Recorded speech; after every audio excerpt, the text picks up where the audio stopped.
What's going on, guys? Orange Forum coming at you guys today with another video. In today's video, I'm going to be talking about a certain player from our Detroit Lions, and that's running back DeAndre Swift. I think the Lions have some tough decisions to make going into the future for DeAndre Swift. You guys know all about Swifty, man. And let me say right off the bat, though. That this fan base, I have a problem sometimes with this fan base, and then we'll get into that because some people only want to see or only choose to see the positives of a certain player.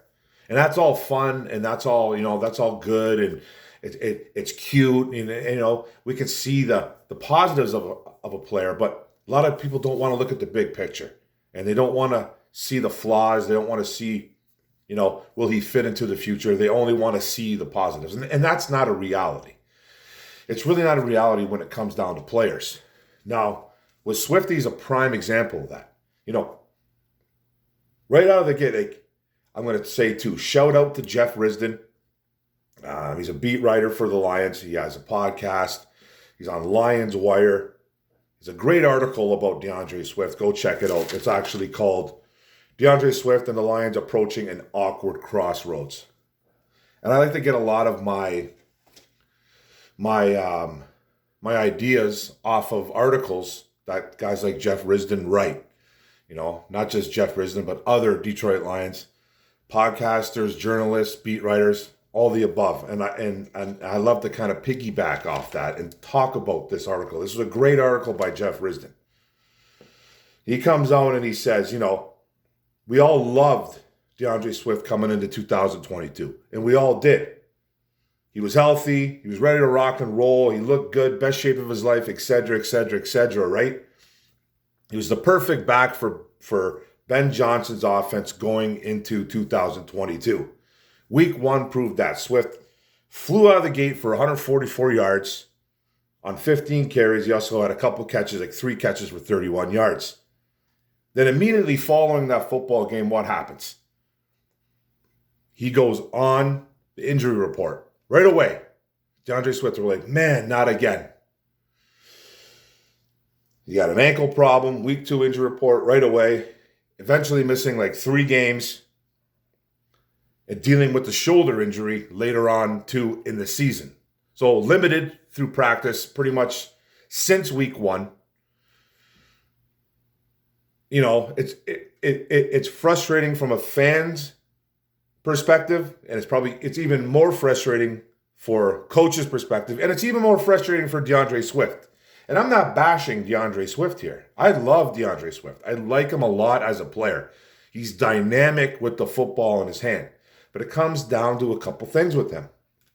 Now, eventually Swift, I'm going to put this in quotations, lost his job to running backs Jamal Williams. Jamal Williams took over. Best ability is availability. Now, is Jamal Williams a better running back than DeAndre Swift? No, he's not. He's not more dynamic. He's not quicker. He doesn't have better hands.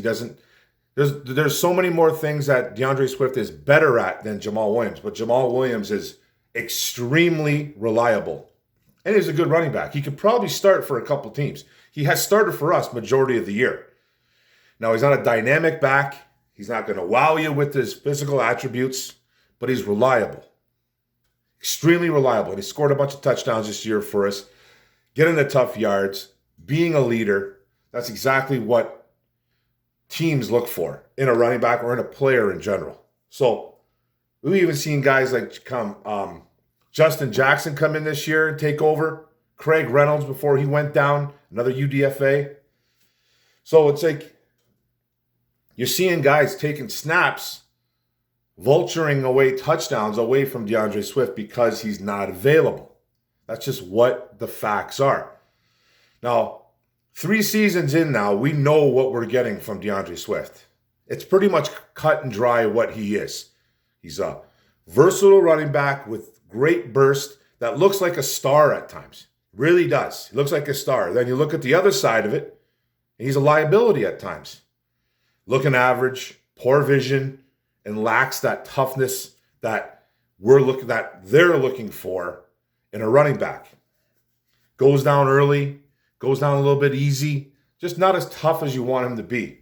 He's not that bell cow running back. And now in the NFL has kind of changed that. There's only maybe one or two running backs in the NFL now that are bell cows. It's completely changed over. I'm not looking for a bell cow. I don't know if the Lions are either because they have a ton of running backs in that stable. So that's kind of DeAndre Swift's career in a nutshell. So what's next? What's next on the horizon for DeAndre Swift? You know what I mean? One more year on Swift's deal, on his rookie deal, where he's going to make about $2.7 million plus with some bonuses. So round it off to about $3 million, right? That's for 2023. So then the fan base automatically says, we want him dumped. He should be dumped. A lot of people, not the whole fan base, but there's a majority of people that do want him dumped. You know, that kind of lingers in the back of my mind as well. But this is one of many problems I have with fans in general. It's their casual takes. And I'm not trying to shoot anybody down here, but fans, and this is not just Lions fans, this is 32 teams across the board, across the NFL that do this consistently, constantly do this, okay? It's their refusal or laziness to look at the big picture. They don't want to look at the big picture. Everyone says get rid of DeAndre Swift, okay? Fine. Now what you got to go do is, now as a GM, a head coach, now you got to go look at the big picture and you go, okay, look at Jamal Williams. Oh, he's a free agent? Justin Jackson, he's a free agent as well. Craig Reynolds, free agent. Wow. All free agents in 2023. Only Swift and Greg Bell, who I think is on the IR now, is a UDFA picked up as an undrafted free agent, are under contract. I think Craig Reynolds has a little bit of control. He's restricted, but he's a free agent as well. There's probably a good chance we could lose Craig Reynolds. That won't be a crazy loss, but it could be a loss. So that basically puts us guys, with two running backs on the roster, being Swift and Greg Bell. That's not really ideal. So then in enters another problem. You got running back coach Deuce Staley, who has made it known that he has some problems sometimes with DeAndre Swift. They've been battling for probably 2 years now about how Staley wants him to be tougher, thinks he can be great. He's just waiting for Swift to take control of that, ready to grasp that, but Swift doesn't seem like he's capable or he wants to do it. He's capable. You've seen the talent, but you also see a lot of flaws in DeAndre Swift's game. And availability is huge. Put those in quotation marks as well. There's even questions of trust, not only from guys like Deuce Staley, but it's from guys like Ben Johnson and Dan Campbell. Swift has basically turned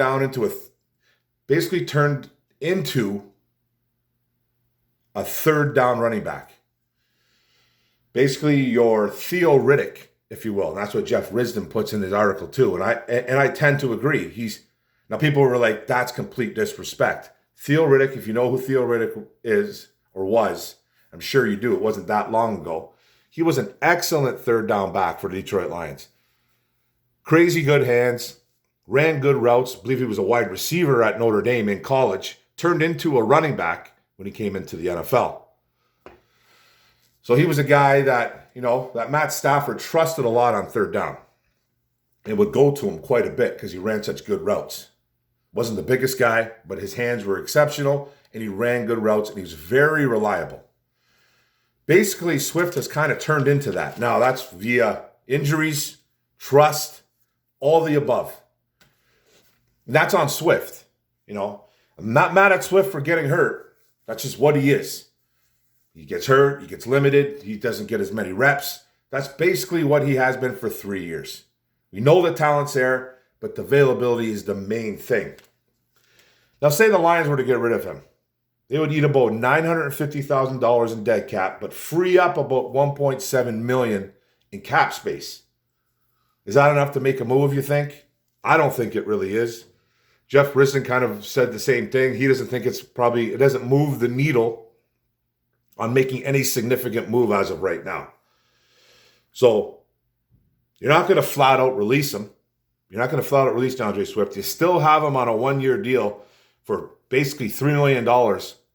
And for a guy that can hit the home run, excellent out of the backfield, catching balls. So you're probably going to keep him around for 2023. That is my opinion. Now, could you trade him? With the question mark, you definitely could. I don't think that's going to happen either, because what are you going to get for him? The teams are going to be asking you why you're getting rid of this kid. Why are you getting rid of this kid when your offense is so good? You got a paper-thin running back here. Your offense is really, really good without him. Some with him or without him. Even better with him in there. Not even going to lie. Even better with him in there, because he is a problem. He is a threat. But you've done a lot of things good without him. So GMs would be like, why are you getting rid of this guy? What do you want for him? You're not, you drafted him in the second round. You're not getting a second round pick for him. You're not going to get a third round pick for him. Fourth, you might not even get a fourth round pick for him. Even though how dynamic he is, he misses too much time and he gets hurt too much. He's only missed 3 games this year, but you add up all the time he has missed, and it's been more than a team desires. I like DeAndre Swift, but I can't see them trading him either. Just all depends what a team is willing to give up, and I don't think it's going to be a lot. Now, in return, saying that, it's a strong running back class coming in. Everybody says Bijan Robinson from Texas. Love him. I don't see this team drafting a running back. Bijan Robinson's probably going within the top 12. I think he's going to go in top 12. He's an absolute dog. He's a stud. Would he help out the situation? Sure. But this team needs defense. This team needs defense. And I can't see them grabbing a running back with the top 10 pick. I just really can't see Brad Holmes doing that when he found guys like Jamal Williams in free agency. And this is a great free agent class coming up. Go check out that free agent class. Go check out that list. That's a really solid free agent class coming up in 2023. Some guys are going to be asking for big money, but there's other guys too. There's other guys too that are going to be able to fit this offense. So this is no shade on DeAndre Swift. And I've done videos on Swift before, but I'm a big running back guy. Running back and linebackers are pretty much my two main individual positions that I love the most, because that's what I played. But believe it or not, my fat ass played running back. I played running back when I was in school, and I played linebacker too when I was in school, and then a little bit out of school too as well. I played for the Fratman. I played linebacker. It's probably too big to play running back, but I wasn't a jumbo offense for a little bit though. Got a couple carries, but that's neither here nor there. I love Swift. I just think you have to look at the big picture. You can't just be like, okay, he's our running back for the future. You're getting rid of guys like Jamal Williams, getting rid of Craig Reynolds, getting rid of Justin Jackson, which I think one of those guys needs to be re-signed. I'd either re-sign. I want Jamal Williams to be re-signed, but he's going to be a little bit more pricey. And I would like Justin Jackson to be re-signed, but if not, that's okay too. But they definitely need to add another running back in this mix. Re-signing Williams, re-signing Jackson, drafting another kid somewhere down the line. It's a really good running back class in 2023. You just can't keep DeAndre Swift as your number one guy, because it's not what he is. It's just a reality. So Holmes and Campbell have a lot of questions to be answered at running back in 2023. Now, this is just kind of a fill-in video before our big game against the Chicago Bears. But I think it's an important subject, and I think it's going to be talked about with this organization. I guarantee you they're talking about it now. They got the Bears on their minds, and they gotta beat up those Chicago Bears. But this is a question that is circulating in that organization. It's circulating in the brains of Brad Holmes and Dan Campbell, 100%. So that's it, guys. I think it's a good article by Jeff Risdon. I have wanted to piggyback off it a little bit. Very, very solid. I'm still waiting for that invite on a podcast, Jeff. But that's all good. We need Swift to be better. And I'm going to throw his stats, something I forgot to do. His rushing stats, 439 yards, rushing 4 touchdowns, 16 first downs, at a 5.4 yards per clip. But even like guys like Justin Jackson and Jamal Williams are having even a better yards per carry. 37 catches, 288 yards, and a couple touchdowns. 6 touchdowns on the year. He's missed a lot of time. He's been extremely limited since week 1. He hit 15 carries in week 1, and then I don't think he hit double-digit carries until way down the road. He was single-digit carries. I think he had a 14-carry game against the Jacksonville Jaguars. But he's basically turned into your running back 2, almost a running back 3 in that Theo Riddick type role. And hey, that's just, it is what it is. Best ability is availability. And I think that's what's kind of plagued him through 3 years. That's just reality of it. There's a good chance, man, we may not be seeing DeAndre Swift coming back, or he's going to be that guy that's going to be, kind of like, I don't want to use the word, demoted, but he could be. He could be demoted down to that second, third running back guy. But with lots of talent. Extreme talent, man. He just needs to stay healthy. And I don't see it coming into I don't see him being a healthy running back going down the stretch. I don't see how he's going to be a healthy guy next year when he's a year older, a year more banged up. I hope I'm wrong. But it's something this organization definitely needs to talk about and definitely needs to think about. But that's it, guys. That's the video. I appreciate everybody listening to my rant. Don't forget to hit the subscribe button at the bottom right. Don't forget to hit the notification bell. Get all my videos. Don't forget to like, comment, share this out. Let's talk about it. DeAndre Swift. Love him. Is he going to be the future Detroit Lion? Who knows, man. Hopefully he has the next 2 good games coming up, though. Go Lions, one pride, baby. Boom.